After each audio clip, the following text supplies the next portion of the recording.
politics is really about how we choose to lead our lives, personally within, interpersonally with those of us whom we engage, family, lovers, family, co-workers, friends, community, and so forth. And how we then do our politics, which is our social expression of who we are. One of my friends, Stan Commons, once said the politics we do is who we are. So my vision of myself, my human nature potential, informed my politics. And so my humanistic faithful belief came to me as I was starting work in the Capitol. Since I worked about self-esteem, holistic health, wellness counsel, affective domain learning, violence prevention, ethical leadership and governance, all informed by this faithful vision of human nature. And so the 16-point agenda we conceived of, or drew together, were around self-esteem and birthing, natural childbirth, positive parenting, inspiring education, higher education, holistic health, individuality and community merged as coherent, not contrary, which is pretty radical, because before the 60s, before the 30s, we used to have lots of community and no individuality. I was taught to a Protestant church for a moment and go to hell forever, and believed that much too long. And then we broke out of the community, no individuality, into the 60s, it's individuality, no community. And the synthesis of that transition is to put together individuality and community which support each other. That communities turn people free, parents turn their children free to become responsible adults. To become adults anyway, you may as well help them become responsible adults rather than be fear, shame, guilt-ridden who go through life addicted to violence or greed or drugs or other than themselves. So this is not just an abstract feel-good doctrine. It is that which informs how we grow and develop our character and our identity and our values. The issue of your vision of yourself is central towards how you look at anybody else. Because how I approach you, Michael, or anybody else in my life, and the most intimate, the most international, the same rules apply. And if I believe I'm inclined towards good, then I'll believe you are. And I'll approach you rather than closed and cynical and frightened and armed. I'll approach you faithful and hopeful and embracing. My best friend and I, Mitch Saunders, coined this little phrase that we ought to either sit open or closed, either cynical or faithful, then open or closed, trusting or suspicious, armed or embracing. And those are choices we make in every encounter of our lives, within ourselves and between ourselves and among ourselves, including politically. It's all of a piece. And if people could understand that, I think we could much more readily get along and recognize we're at different stages of healing and development. But it's not that you're evil and I'm good. I mean, if I'm basically good by nature, so must you be, and vice versa. And that it changes the bias. And I think a lot of people today, at least in the Western world, I don't know the world at all, are raising their children with more affection and acceptance and nurturance and inspiration and liberation to be whole, embodied individuals who can, we can become persons who can lead lives of integrity and productivity and individuality and community altogether. So it's a major turning point in history. So we're in unfamiliar territory. And the first inclination is be careful, be afraid, be cautious, don't take risks. And with the world plummeting forward in the ways that it is, that is not a pathway that is likely to produce salutary results. We've got to face reality, believe we can cope with it, and engage ourselves with people who believe like we do, and then attend to it. It's kind of it's not easy, but it's simple. And now that I've got the formula clear, and the agenda set, and the pathway pointed out, why would people not come join me on it? You know, it's an invitation, not to come join me on my terms, but come look at it, and if it fits your vision and your hopes and your aspirations, then become a partner with me and help me design it better. What drives me crazy, most people say, well, you haven't got this done, or you haven't got that done. I said, no, I got the formula, and I got the agenda, and I got the pathway. Could you do something yourself? Could you help it? You know, and so I'm looking for people who are who are restless, who are worried, and better be worried than too frightened or fearful, and people who will be fearless and chart new courses, chart new territory, follow Harman's leads, and follow our own hearts.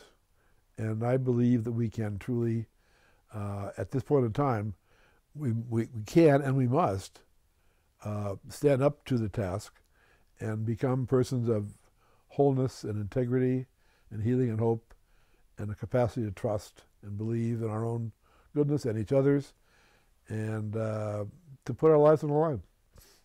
Is that we have a new economy, a lot of it based here in Silicon Valley, where I was born and raised and lived. It's global, it's digital, it's knowledge-based, and while it's greed-afflicted and still troubled, it's a whole new economy we're boast of. We cherish our new demography, women as equals, gays out of closets, orphans out of nursing homes, races all at the table. No one even questions that anymore, but for a few people, very few people.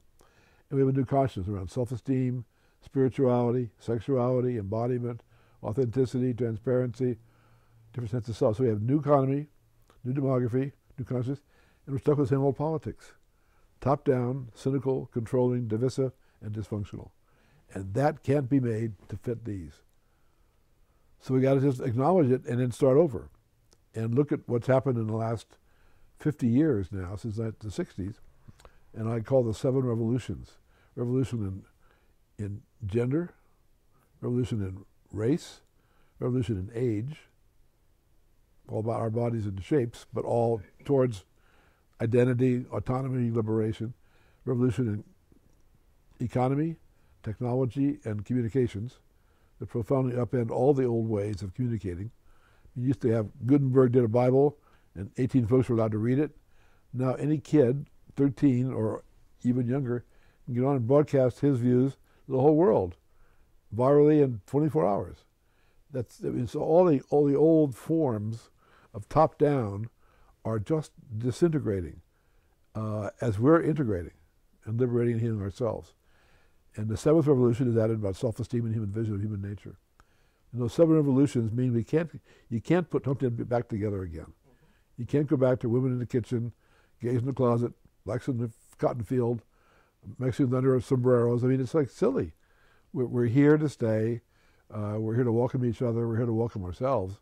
And that's the beginning point of the capacity to be welcoming of others and their individuality and diversity and not be threatened because they're different from me.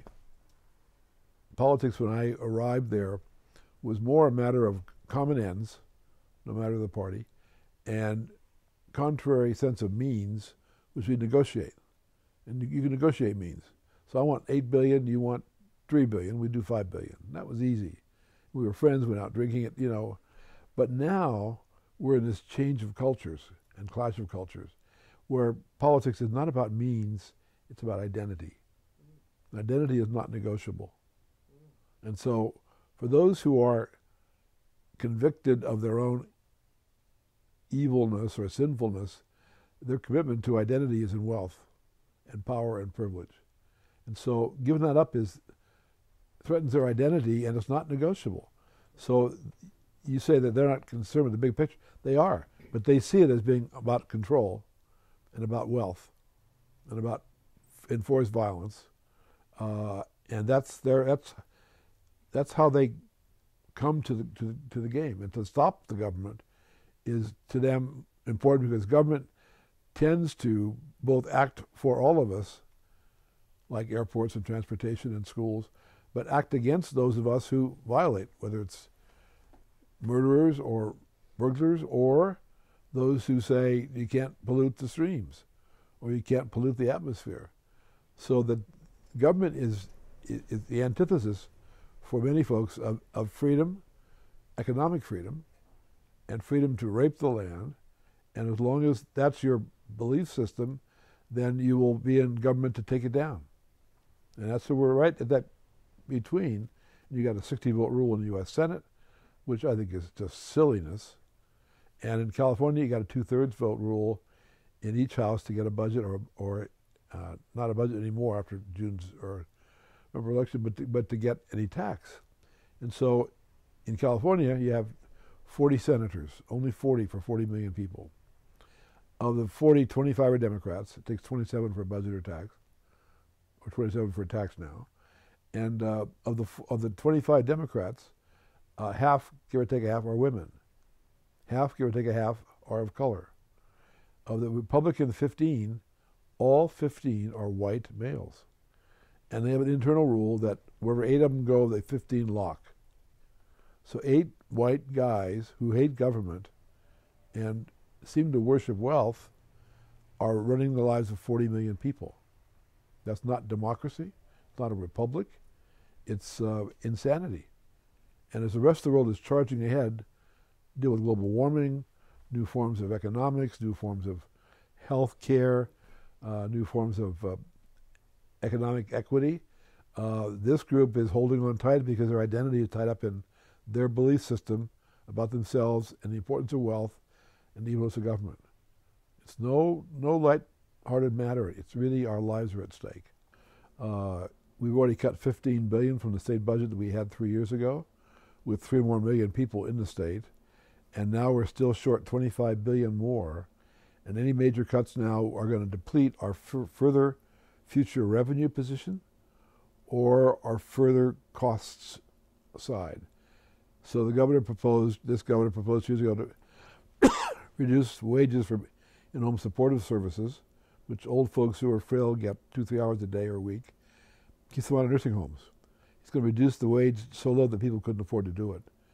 So what happens? They all go to nursing homes. It costs 10 times as much. Not a smart thing. And of all the entire world this year, of all the developing and developed nations, India, China, Europe, Brazil, and the U.S., the only nation that has reduced its higher education investment is the U.S. So on the revenue side, we're going to be lost in the future. On the cost side, we're going to be buried in the future unless we make this turnaround and begin to grow healthier human beings who will be more self-sustaining, more creative, more productive, less addicted, less troubled, less angry, less violent, and less otherwise other than human, less than human, in my experience of how we human beings are inclined to be and come in the first place. Now, it's a major time in history, and nobody can afford to absent him or herself from the decisions that determine our future and whether we have a future. And I've got granddaughters, pictured right behind you there. Megan will be 21 3 months from today. Brianna was 16. I spent yesterday with them going Christmas shopping. Whether there's a world for them to live in depends on whether we decide to live now so that the world is preserved in the face of global warming. Economically, some sort of equity, opportunity, so people aren't always in revolution and not enthralled to dictators who grab all the money and run. I mean, we've been the most advanced nation in the world, and we're losing that position by our timidity. And the most frightening polling I've ever heard of, Michael, about 3 years ago, they did a poll of Americans. How many of you think that you're in the top 10% of the income bracket in the country, or will get there during your lifetime?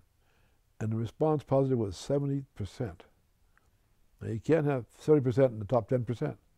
Mathematically, it's naive and it's silly, but that's people expecting wealth vote like they had it. And so they vote to protect wealth and no taxes and no government. But that doesn't suit their own interests. But if their identity is caught up in wealth and not grounded in themselves, in ourselves, then all the other afflictions flow like night and day. It's not rocket science, and it's not. It is science. How we vision ourselves informs our expectations, our actions, both personal and political.